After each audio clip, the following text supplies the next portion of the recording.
Hi everyone. Today we would like to share with you our Community of Inquiry Team Number 2 2-week asynchronous mini course. Our team consisted of Shelley, Justina, Tracy Brown, and me, Tracy Cooper. Just like we did with the course, we are using the division of labor model for this presentation. You will hear from each of us on important aspects of the course. First, we would like to say a big thank you to our volunteer learners. We could not have done this without you. A community of inquiry is defined as a group of individuals who collaboratively engage in purposeful, critical discourse and reflections to construct personal meaning and confirm mutual understanding. Our course was not only designed to introduce the community of inquiry framework to learners, but to model the framework as well. Some of the first decisions we made as a team were to decide on a platform for collaboration. We selected Discord, which worked out well for our needs. We created a branding kit to ensure consistency and a cohesive feel across presentations and within the course. Then we met synchronously and asynchronously to begin building out the course. We each designed at least one module within the course and collaborated on all other aspects of the course to include target students, course goals and objectives, course topics, content resources, and learning activities. We frequently refer to the Quality Matters standards for higher education to ensure standards were met in our course design. We were cognizant of including various types of interactions, including learner-instructor, learner-content, and learner-learner. As previously mentioned, we utilized the division of labor model, and once the course started, we each managed our own modules to include grading and providing feedback to learners. Next, we'll take a brief look at the structure, layout, and content of our CoI mini course on Canvas. Welcome to the homepage of our Community of Inquiry Canvas course. The navigation of our course was intentionally designed to be simplified to reduce cognitive load on our learners. We designed our home landing page to take learners to the most important areas of the course through either selecting the buttons in the center of the page or down the left-hand menu. The three interdependent elements of CoI are social presence, cognitive presence, and teaching presence. We decided to devote a module to each of the presences, plus add a module introducing the Community of Inquiry framework, as well as a module to wrap up and give our learners an opportunity to apply their knowledge of the entire framework at the end. We created and added complementary graphics to most module pages to create visual interest. An additional module, Module 0, was added to lay the groundwork for our learner-instructor interaction as well as to establish our teaching presence. So here we have Module 0, our Getting Started in Course Basics. Module 1, what is the Community of Inquiry Framework? Module 2, Social Presence. Module 3, Cognitive Presence. Module 4, Teaching Presence. And finally, Module 5, Wrapping Up. Let's start and take a look at Module 0. First, we will begin with a general welcome message.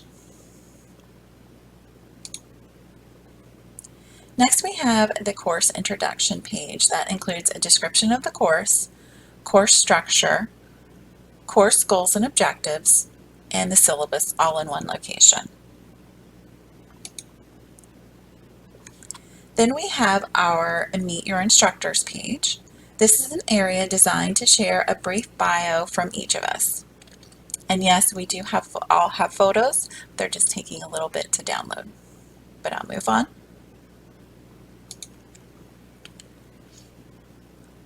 Next, we've provided our learners with tutorials on how to use Flipgrid, the technology that they will be using in the next assignment. And lastly, we have asked the learners to introduce themselves by creating a Flipgrid video and responding to their peers. This activity was designed as a learner-learner interaction as well as to establish social presence in the community.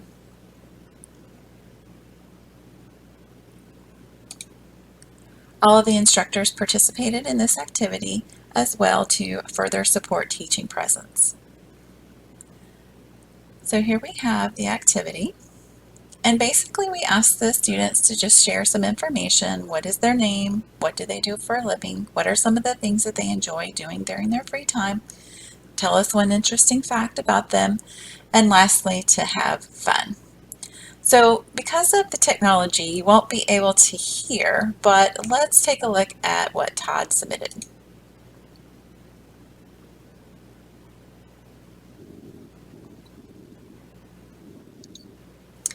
So thanks, Todd. You could hear all of the audio in this, but because of screencasting, you're not able to hear it. But you get an idea of the activity. It was very exciting to see all of the creative introduction, and we appreciate the students participating.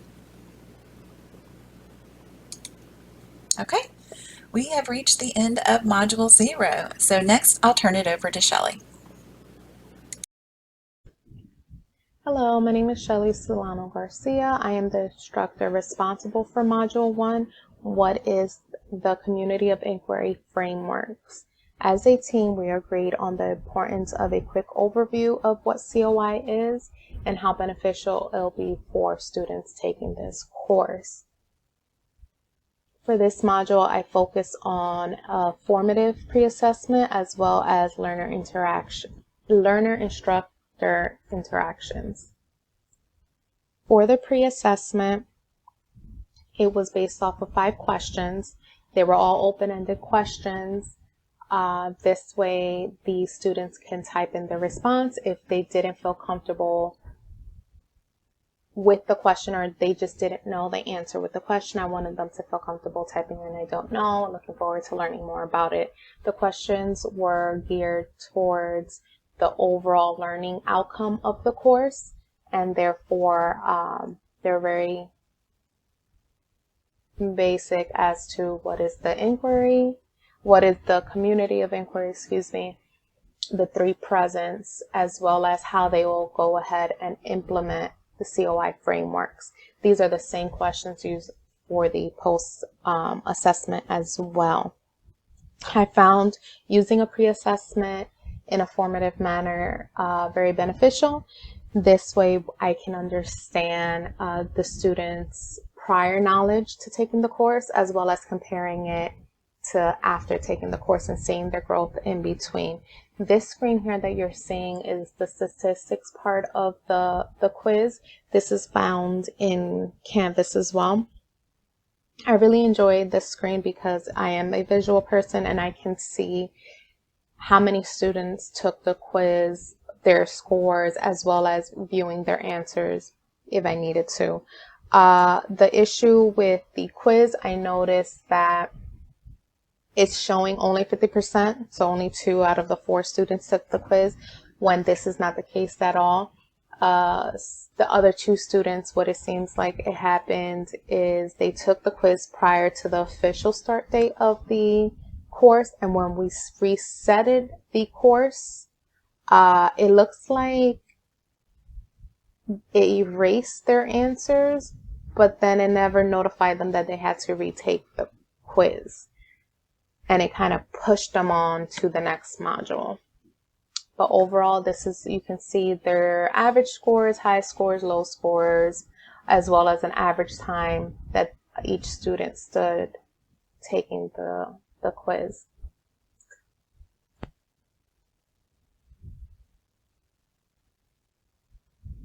So the ally of my choice was a simple narration of COI's Venn diagram. I just briefly explain the 3 presents and how they intertwine with one another and how they develop the overall education experience. Along with this narration, I provided an interview with Dr.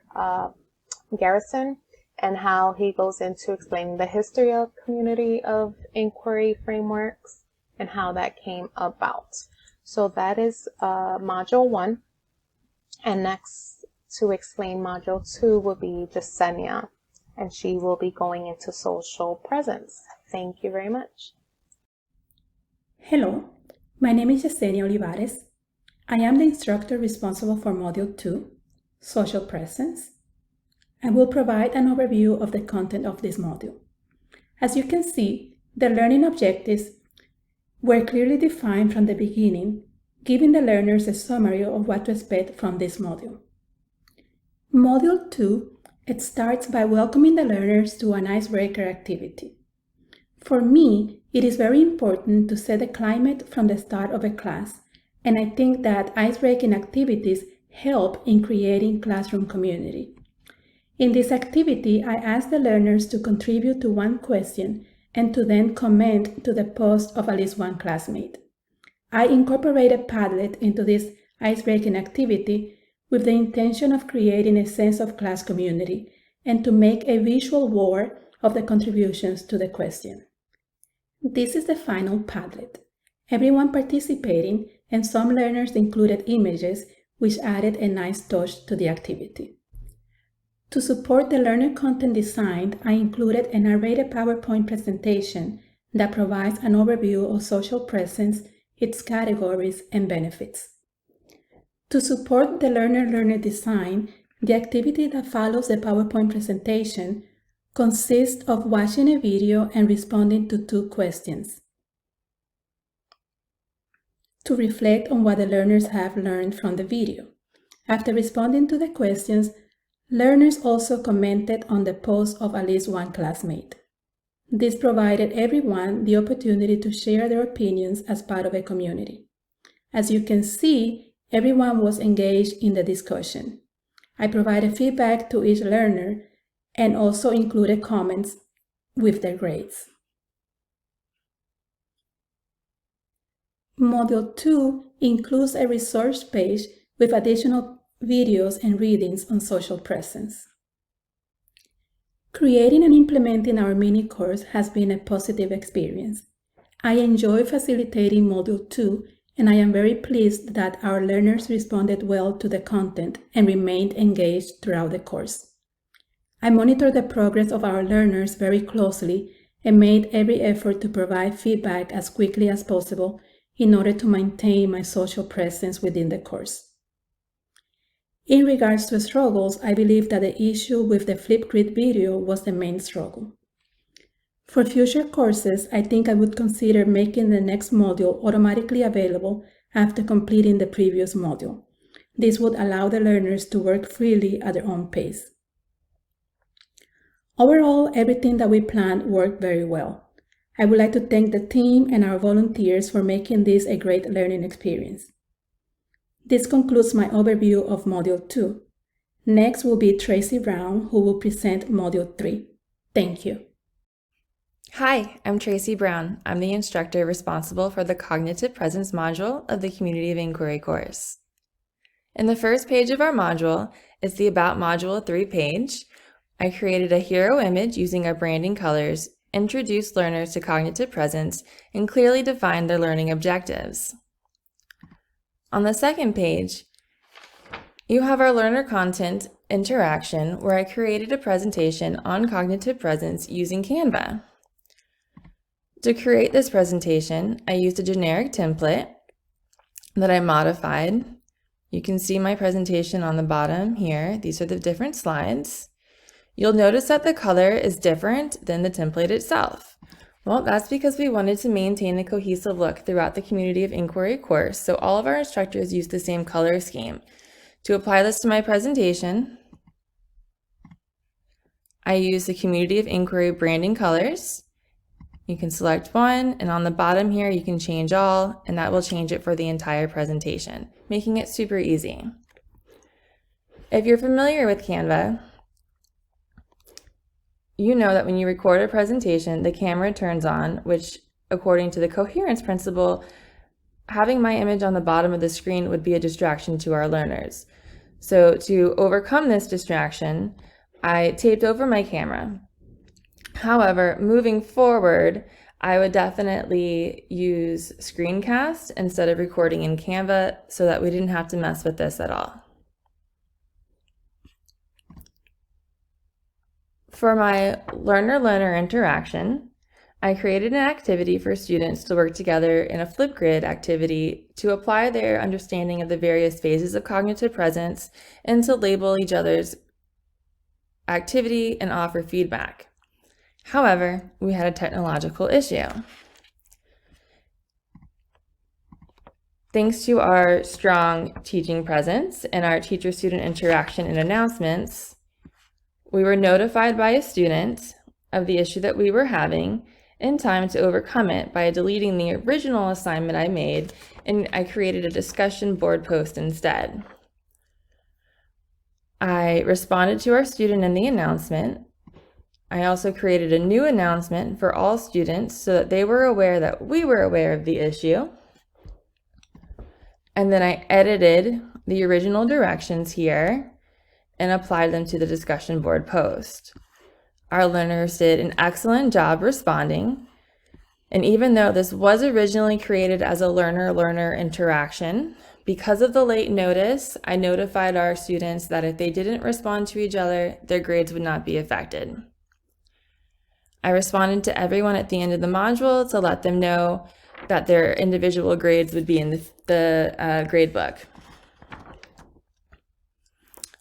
I created supplemental readings for more learner content information for students who are interested in furthering their understanding of cognitive presence, as well as supplemental videos. Thank you. Hi, Tracy Cooper here again. The module I was responsible for was M4, Teaching Presence. So let's take a quick look. I began the module with clearly defined learning objectives. Next, for learner content interaction, I introduced the CoI element of teaching presence in my multimedia presentation. I posted my presentation on YouTube for accessibility purposes. Learners could view the presentation with subtitles or easily control the pace of the presentation if needed. To further support the learning objectives, I selected additional materials to provide more learner content interaction. This included a 7-minute interview and 2 required readings. Lastly, I created a scenario-based discussion activity to support learner-learner and learner-instructor interactions. I provided learners with a background, a scenario, and the task was to consider teaching presence and envision ways that they could build and incorporate teaching presence into another abrupt move to online learning, such as another pandemic experience, for example.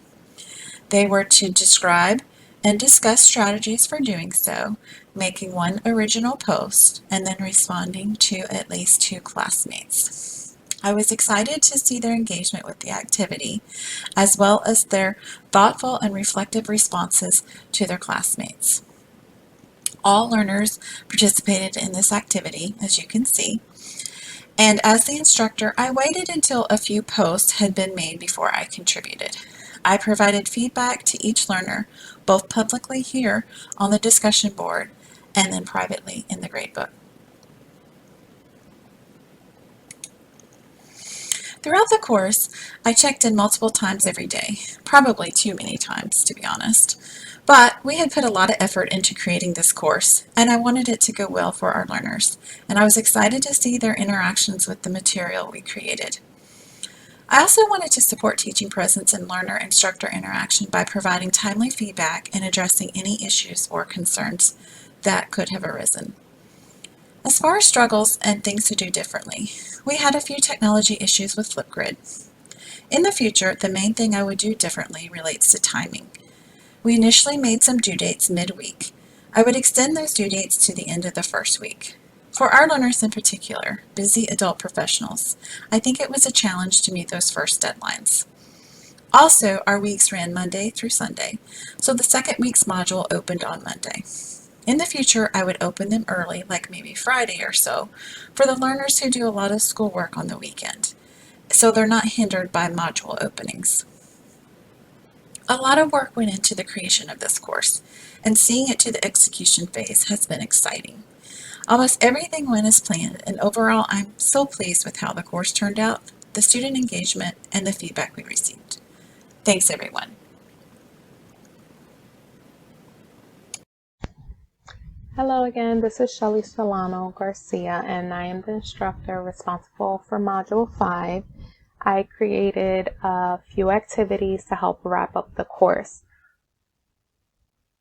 The activities I focused on are learner-learner activities, as well as a formative post-assessment and end-of-course evaluation. For the learner-learner activity, students had to create a concept map based off of the learning. They were allowed to use the materials from previous modules as resources. I also provided websites that they can use to create the concept maps, or they can use something of their liking. These are examples of the concept map that students provided for their assignments. I also provided feedback within the gradebook. I enjoy providing comments this way, especially when they are assignments, because students can reply back as well as you can reply back to your students. So this is one form of concept map, and this is a different form of a concept map that a student provided for the learner activity. The next activity was the formative post-assessment. These had the same questions as the pre-assessment. The reason being, it's that it will provide data on the overall learning of the student. I was able to compare their pre with their post assessment, and I was able to see how their answers were successful. They were able to provide sources and information from the material that they learned. Lastly, we decided to provide students with the opportunity to share their opinions with an end-of-course evaluation. For this end-of-course evaluation, we decided to use SurveyMonkey to provide the questions to the students. The feedback on the end-of-course evaluations are beneficial to us. This helps us guide our future courses, letting us know what students like, what they didn't like, if the information was beneficial to them.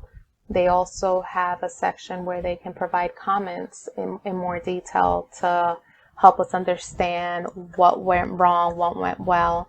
For example, in this comment here, the student discussed on the issues they were having with Flipgrid for our introduction course, as well as I believe a different module used Flipgrid.